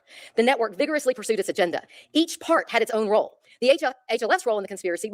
Like, you guys should be happy to see that the Senate is going after CARE, right? The Senate is directly going after CARE and considers CARE like a Hamas front. Before it was designated as a terror front in 2001, was to send money to Gaza and the West Bank to support the Hamas. We have a comment here from First Fall. Is like the Iranians in Dearborn, Michigan are Darkas? Yes, definitely some of them. We can't blanket turn that, because like let's say there's a million of them, but one of them isn't. Well, then they're not all. You know what I'm saying? But I would say the great majority, you're probably right. Social infrastructure.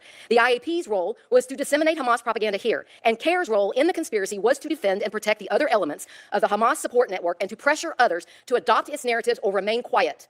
Regarding the last point, in the 1993 Philadelphia meeting, this network of individuals, in effect, plotted to silence the free speech of those who disagreed with them via intimidation. Specifically, meeting attendees agreed that they must, quote, pressure others to adopt their narratives or remain neutral. It should be noted that a co-founder of CARE, Nahad Awad, was an active participant in this conspiratorial meeting, and he remains the executive director of CARE to date. Okay, so I mean, they're misspelling CARE in the subtitles, but that doesn't matter.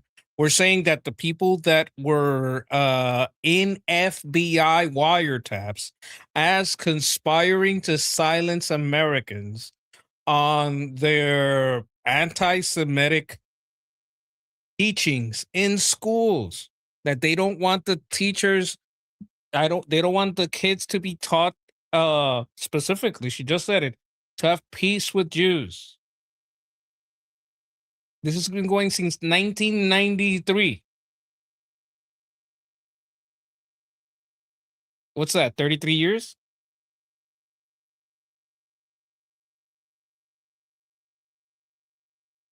Elements within this network have evolved and rebranded, and CARE's pressure tactics are still in play. CARE and other elements of this network appear to have continued their acts in furtherance of the conspiratorial agenda, as detailed extensively in my written testimony today. For decades, narratives have been intentionally seeded into public discourse that portray terrorist organizations as resistance movements, excuse acts of violence, and intimidate critics. Okay, Michael is telling us that he is from Michigan and that he sees a lot of Pakistanis and Iraqis. We went over a video with Armin in the morning show, and he said the same thing you're saying. That it is Shia, but it's Shia from Pakistan, and I don't know if he specifically said Iraq, but it's not Shia from Iran, that they are colonizing through other people. Into silence on college campuses, in activist spaces, and across social media. Slogans and rhetoric that once existed on the fringes have become. Okay, I want you guys to get as much of this as possible. So the playback is 1.5 because I'm cutting the stream out around 11. But I want to be able to review as much of this as I can because a lot of people are not going to review it. And at least here we have it so that other people that watch later will have it here and be able to support, these people who are in office, Fox, for showing it and understand this knowledge. Like, we're not trying to be a replacement for this commentary, but for this Senate hearing, because this is a government hearing. This isn't like, but we are trying to comment on it for everyone. So we're going to let her talk fast. Become normalized. And too often, people who raise concerns are immediately labeled hateful, intolerant, or extremists themselves. But free societies cannot function when intimidation replaces debate. The First Amendment protects speech. It protects dissent. It protects protest. But it does not protect material support to terrorism. It does not protect criminal conspiracies. And that's very important. The First Amendment does not protect material support to terrorism. What does material support mean?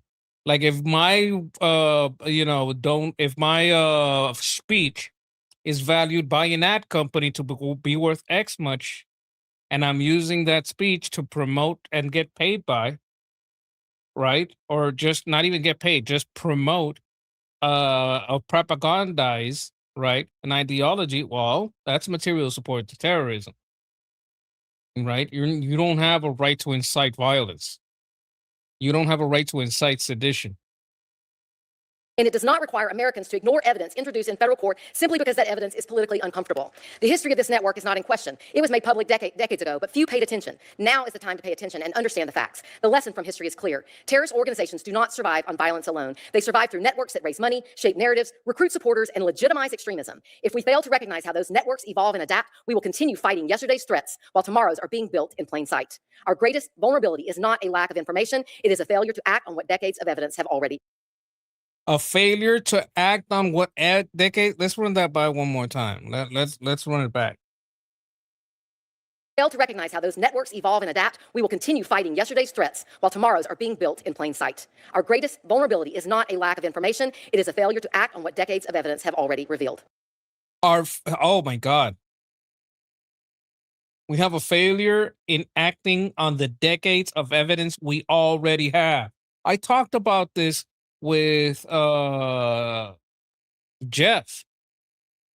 Thank you very much. Thank you, Ms. Burns. Ms. Claypock, you're recognized for your opening statement. Thank you. Chairman Cruz and members of the committee, thank you for the opportunity to testify today. My name is Ariel Claypack, and I am Senior Litigation Counsel at the National Jewish Advocacy Center and a former federal prosecutor. When someone tells you who they are, believe them.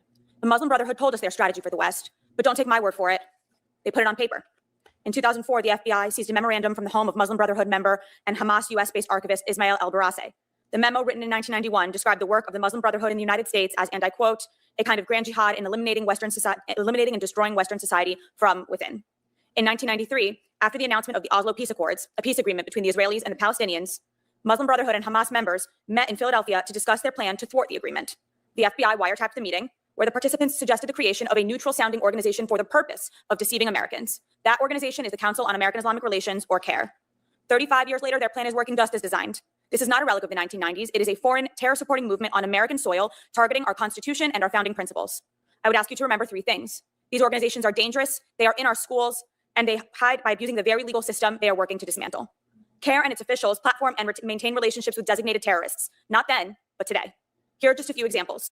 That's very important because those relationships should lead to discovery. Those relationships are probable cause. That means you can look into their phones. You can look into their finances. One, in 2025, the executive director of CAIR Ohio moderated an event that featured a member of Hamas. CAIR called it an oversight. Two, the International Union of Muslim Scholars, or IUMS, founded by the... Okay, like as a monkey, I can see you like her banana hair, right? But she doesn't speak fast. I have it at 1.5 speed. It's not that she speaks really fast. It's sad. But, you know, I'm guessing you like a smart ladies that hate terrorists, which is, you know, good taste. The now designated foreign terrorist organization, the Egyptian Muslim Brotherhood, amplifies CAIR's work. This amplification is ongoing. This is the CAIR content that is on the IUMS website today. Three, CAIR's current executive director and 1993 meeting participant, Nihad Awad, has appeared at IUMS events, eulogized a U.S. designated terrorist who was also Osama bin Laden's spiritual leader, and openly celebrated Hamas's murder of civilians. Second, they are in our schools. CAIR New Jersey pushed their revisionist version of a 9/11 curriculum to nearly 30 public school districts that reframes the attacks as a predictable consequence of U.S. foreign policy. Do you understand that they're teaching the children in New Jersey that the 9/11 attacks was a predictable outcome of our policy? Not like an attack that was undeserved. Like, oh yeah, you know, of course they did that. It's because we did this and this and that.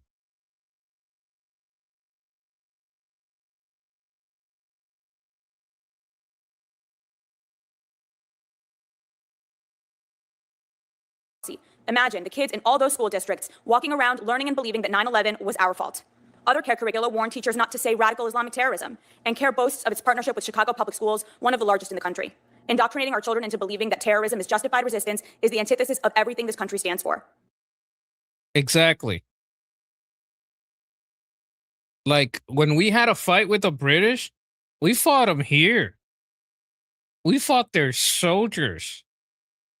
We didn't go over there and burn down basically civilian towns. We didn't kidnap them and rape them. That's not what we did. There's a big difference between terrorism and war. Third, they abuse the legal system to shield themselves from discovery. For example, in Texas, where CAIR is challenging its terrorist designation, they have repeatedly resisted turning over discovery the judge has ordered them to produce. That's the problem. When they don't turn over discovery, the police aren't sent in there to confiscate the equipment. When some people don't turn in discovery, this is how I would do it. And I don't know why it isn't this way. If you fail to deliver on discovery, the FBI should be just sent in. Oh, you were supposed to do it today. Okay, today. Oh, it's past 5 o'clock, past 6 o'clock. Believe you got away with it.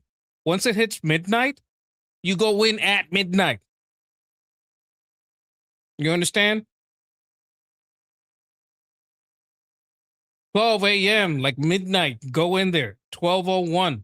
Oh, it's the next day. We're going in and we're getting your phone in your house. We're breaking down the door, getting your phones, looking at your files, grabbing your computer. Well, you should have, like we told you to have the discovery. You didn't deliver. So we guess you're hiding something. So we're breaking down the doors. We're grabbing servers. We're going into your offices. We're confiscating every computer. That's how discovery should be handled. If you don't turn over the documents, we're going to go into your computers, assume that you were erasing it, and go get that. The fact that these fucking pussies in the Department of Justice haven't done that is my biggest problem with Republicans. If we have all this, why hasn't Pam Bondi gone in there? Why? The state has had to file 4 different motions to compel the discovery that CARE was already. Why did it get past the second one? 4 motions to compel discovery? Why 4? Why didn't the police go in and confiscate everything? Already ordered to produce by the judge. When a former board member. Already ordered to produce by the judge. Seth is saying, why can't it be confiscated? Oh, you're asking me? Because they're fucking pussies. It should have been confiscated already. Unless it's predictable, I don't mean America's fault. I mean, because that was the second attempt. Oh, we have a historian here. Yeah, I remember the first attack. Yeah. It was predictable because it was the first, they targeted it before. Publicly exposed that CARE was receiving foreign funding through the Washington Trust Foundation and hiding it from its own board. CARE sued her for defamation, then dropped the suit the moment. The American Bar Association? I don't understand what you mean. Are they the ones who have a problem with it? They're not the government. What are they going to do if the government like busts the door in and takes all the fucking hard drives and phones? What is the American Bar Association going to do? I don't even know what that is. Oh, God damn it. I closed it accidentally. Let me open it up. Produce. It should be in the same place. New Jersey, you know what? I watched this reactor called Mr. Lloyd. I'm like a huge fan. I've been watching him for years. He's a bit of a lefty, but with time, he's gone from center left to a little bit more center right. The American Bar Association, Bondi, like she was in it. I'm still not saying the connection. I'm a lawful Republican and have the same complaint. I was wondering, they can't legally confiscate it. Yes, they can.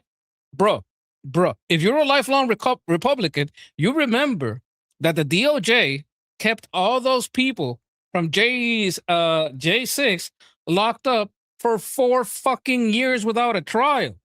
You can do it. Legal, not legal, I don't care. I don't give a shit about the slippery slope. We're at the bottom of the slope. We can't slip lower. I'm with you. We should fucking legally confiscate it. What they do isn't legal and they do it. Why don't we go to the extremes that are legally applicable? Yeah, but the Lawyers Guild is not the government. They don't have policing powers. They're not going to show up with guns and stop us from the confiscation. They're going to throw a paper at us. They're going to say, fuck you. They were legally compelled 2 times. Not 4, 2. That's enough. We did it once. We did it twice. Deadline's here. You didn't give it up. We're fucking hitting you.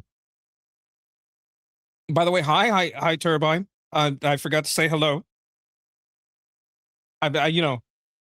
I know I sound aggressive, but I'm aggressive towards the American Bar Association, not Turbine. Turbine is great. Thank you for being here.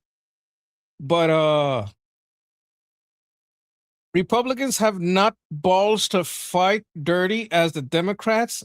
They don't even have the fucking balls to fight clean. Do you hear what this lady said? 4 motions to compel. 4. Why does it take 4? At the second one, you should be going in with rifles. Why does it take 4? For example, in Texas, where CARE is challenging its terrorist designation, they have repeatedly resisted turning over discovery the judge has ordered them to produce. The state has had to file 4 different motions to compel the discovery that CARE. 4 of them. Bondi didn't want to lose her license. You know how the fucking, if Bondi had any balls, she should have told, if you take my fucking license, I will have so many charges from the government, who has endless lawyers, up your ass that you will lose every goddamn fucking cent. And not only that, I'm going to go after every fucking one of you that approved the loss of my fucking license. You want to play, motherfucker? Let's play. That's what I would have done if I was Bondi. You want to play? Oh, you want to have retaliatory, you want to be retaliatory on me because I'm doing my job as a public servant. I will be so far up your fucking ass that the guild will not exist. I will take away the guild's ability to have license, like you take away accreditation from a fucking college. Don't fuck with me. That's how she should have handled it. You know what? You know what? I'm a high turbine here. 2 is too many. After the first one, they should have gone in with guns.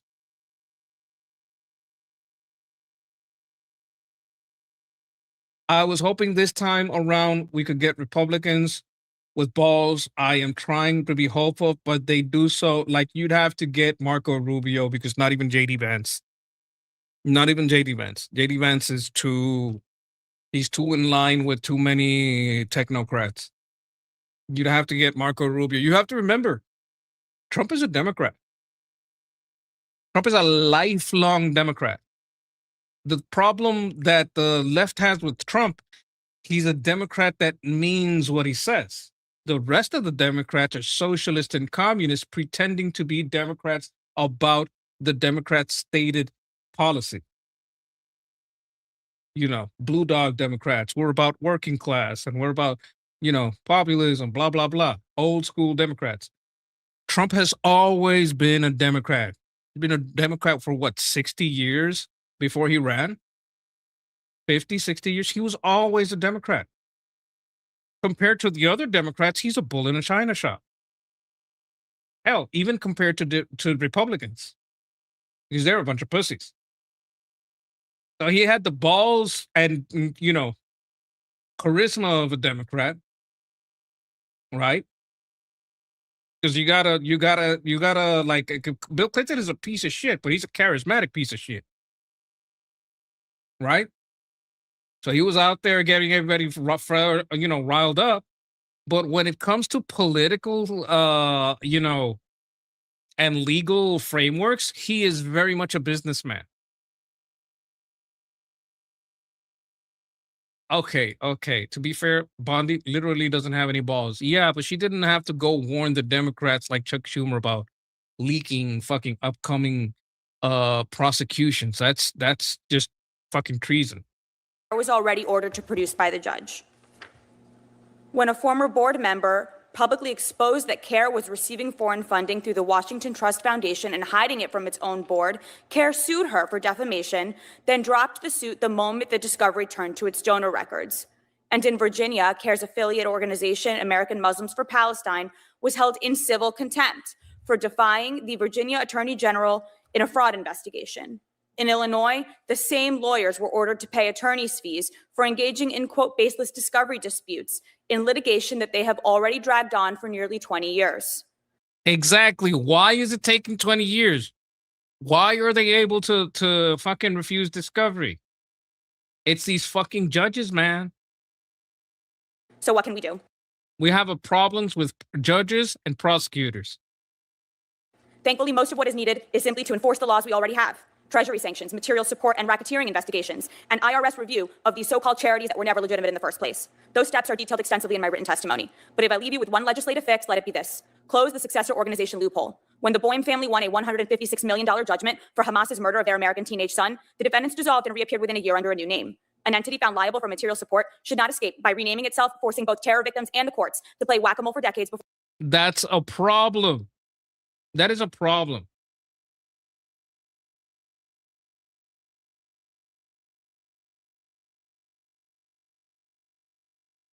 Okay, Cheryl. Like, I don't like. Don't spam me with this story. Okay.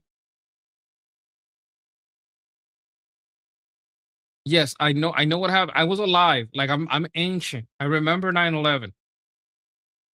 Like, I remember what happened on 9/11. The September hijackers plan to crash a plane into a federal government building, national capital. Yeah. I know. Okay, I understand. I understand. But that's not like, don't like, don't be like that. Like, I'm trying to be cool. Please be cool with me. Like, let's stay on topic here. Like, I remember, like, before achieving accountability. The Muslim Brotherhood told us who they are. They told us that they wanted to look, you're pissed that they're teaching the fucking kids in Chicago and the kids in Jersey that 9/11 was our fault, or that 9/11 was actually aliens, or that it was the Jews, or whatever they're teaching them. There's going to be a million conspiracy theories about 9/11. That's not my central point here. They're teaching the kids that terrorism is okay. Whatever you believe happened on 9/11, you got to understand that that's far from what the kids are thinking. You got to understand what I'm saying. Like, the kids, maybe you have a very sober understanding of exactly what happened. Maybe you have heard a lot about the crazy theories that go around a lot about 9/11, and some of the more sane ones, right? Like, well, I'm older than you. Like, I'm I'm a little older than you. I'm gonna give you a clue. My first console was the Atari, and it was new when I got it. That was my first game console, the Atari. But I'm pretty old. I'm like ancient. Like, I was in the army decades ago. So I remember all this shit. Yours was Pong. I had oh my god, the one with the jungle where you would jump, and there was one with two tanks that the bullets would go across one screen and come out the other side of the screen. Oh man, what was it called? Pit. No, no, it wasn't Pit. It was. Oh my god, I can't remember the name.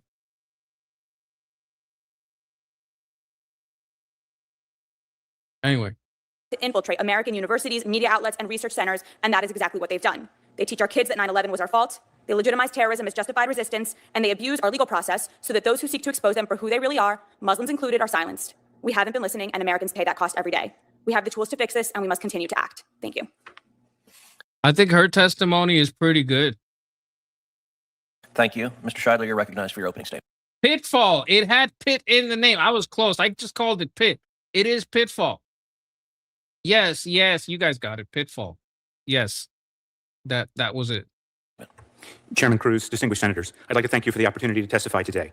Because our court system is built on certain fundamental principles, including trial by jury, the government's burden of proof in criminal matters, and the right to confront one's accusers, courts, both civil and criminal, have been at the center of revelations of great consequence It was called Combat. That's true, Nikki. That is very true. to our republic and its national security. No, Centipede is too advanced.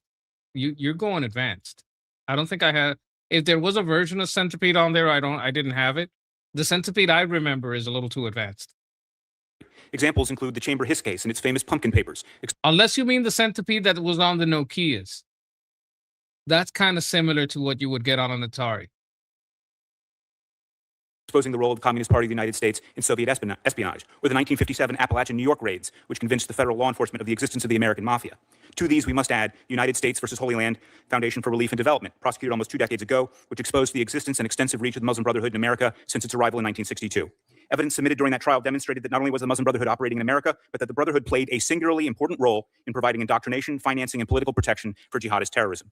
Founded in Egypt by Hassan al-Banna in 1928, from its very beginning, the Muslim Brotherhood has operated as a clandestine organization which engages in the creation of public. Yeah, I think the one I'm thinking about is the one that was on arcade, like Zip Gun is saying, but there might have been an Atari version that I wasn't aware of. So it's like we could both be right. And Zip Gun could also be right. Front groups, cultivates agents of influence, seeks control over religious institutions, and engages in acts of political subversion, as well as creating denial. So you guys see what he's saying? He is basically saying, hey, we have to go RICO. We have to use the RICO laws against CARE, because we could, if we use the RICO law, we could go after a lot more of them. I'm going to run it back a little because I'm going to end it after his initial testimony. This is going to go on for a while. But like he's laying out some groundwork to where he's going. Confront one's accusers, courts, both civil and criminal, have been at the center of revelations of great consequence to our republic and its national security. Examples include the Chamber Hiss case and its famous Pumpkin Papers, exposing the role of the Communist Party of the United States in Soviet espionage, or the 1957 Appalachian New York raids, which convinced the federal law enforcement of the existence of the American mafia. To these, we must add United States versus Holy Land Foundation for Relief and Development, prosecuted almost 2 decades ago, which exposed the existence and extensive reach of the Muslim Brotherhood in America since its arrival in 1962. So what they're talking about there is we have to treat the Muslim Brotherhood like we treat the mafia, like we treated the communist infiltration at the time. We have to use bigger tools. We have to maybe use RICO like we used on the mafia. Evidence submitted during that trial demonstrated that not only was the Muslim Brotherhood operating in America, but that the Brotherhood played a singularly important role in providing indoctrination, financing, and political protection for jihadist terrorism. Founded in Egypt by Hassan al-Banna in 1928, from its very beginning, the Muslim Brotherhood has operated as a clandestine organization which engages in the creation of public front groups, cultivates agents of influence, seeks control over religious institutions, and engages in acts of political subversion, as well as creating deniable sub-organizations devoted to terrorism, all in pursuit of their ultimate goal, the overthrow of governments and the reestablishment of a worldwide caliphate operating under Islamic law. It is worth recalling that the government demonstrated that the U.S. Muslim Brotherhood, like all Brotherhood branches worldwide, created and funded Hamas support networks known as Palestine Committees at the direction of the International Muslim Brotherhood beginning in 1983.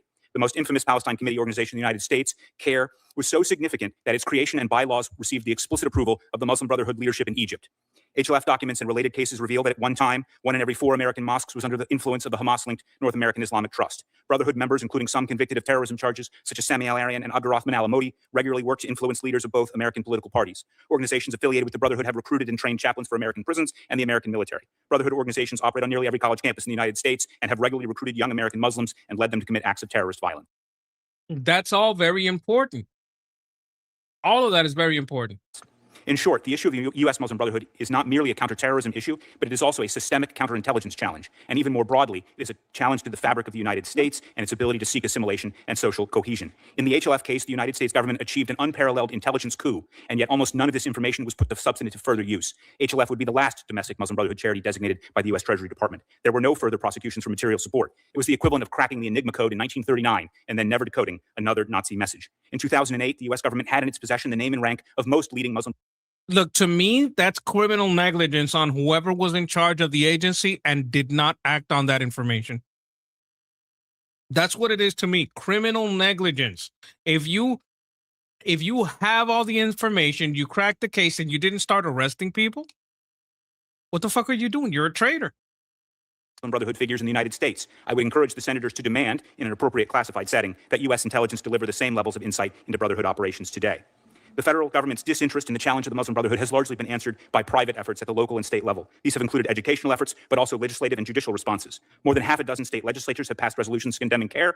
2 states, Florida and Texas, have publicly declared the group a terrorist organization. Some state attorneys general are currently pursuing investigations into Brotherhood-linked entities. There have been efforts in federal court to enforce federal court judgments against elements of the Palestine Committee, as well as lawsuits seeking to expose the role of foreign funding in CARE. Unfortunately, in multiple cases, as was already outlined, Brotherhood affiliates have successfully utilized lawfare to avoid complying with discovery. Critics will claim that the data derived from the HLF case and related cases are decades old. This is true, but it's also misleading. When studying clandestine networks, one must realize that they are established over many decades as trained cadre move through positions of trust in the network's various fronts. Such individuals are not easily replaced, and they will regularly reappear. A historic snapshot of such a network and the players in it, far from being irrelevant, is a crucial piece of the puzzle, prized by both intelligence practitioners and historians. In conclusion, it is those who insist that the Brotherhood is a leopard who has somehow changed its spots who should be the ones required to meet the burden of proof, because the U.S. government has already proved beyond a reasonable doubt what the Muslim Brotherhood is. Thank you. Thank you to each. I think that pretty much sums it up. I wanted to get their initial statements out. I think this is a very important thing to have out there. I think everyone should basically see this and know about this, because this is a very, very important infiltration of enemy actors within our political system, within our legal system, doing illegal activities. And I want everybody to know about this. I might chop this I don't usually do it, but I might chop up this particular section and call it basically Senate hearings on the Muslim Brotherhood. So we can just, care and all that shit gets discussed. And we're going to go. It's 11, so it's time to go. But I wanted you guys to see this. I think it's important work that we're doing here. And I'm sorry that I haven't been able to be here every night. I'm fighting the fight to get monetized. That's still an important thing that I'm trying to do. I'm trying to figure out why I'm not getting monetized. I had some leads. They kind of led me to the wrong place. I think I know what the problem is now, and I'm working to fix it. But I'm going to post my link here in case you guys want to follow me, hear more from me. I'm going to keep doing this every night. I realized that the time zone where I'm at is not particularly appealing to most of the Liberty Politics regular subscribers. So I'm trying to build my own, steady stream of people that in their time zone or for their particular lifestyle, I am available to them. I hope more people like that join. And I'm, talk to me. I'm here to help. I'm here to serve you. I'm a little aggressive. I'm going to be myself, but I hope you understand my intention here is to expose these fucking bastards. All right. And with that, guys, I'm off. But before I go, I want to tell you guys, bless you all. Bless your health. Bless your wealth. Bless your plans. Bless your homes. Bless your families, your loved ones, and everything you touch. Peace.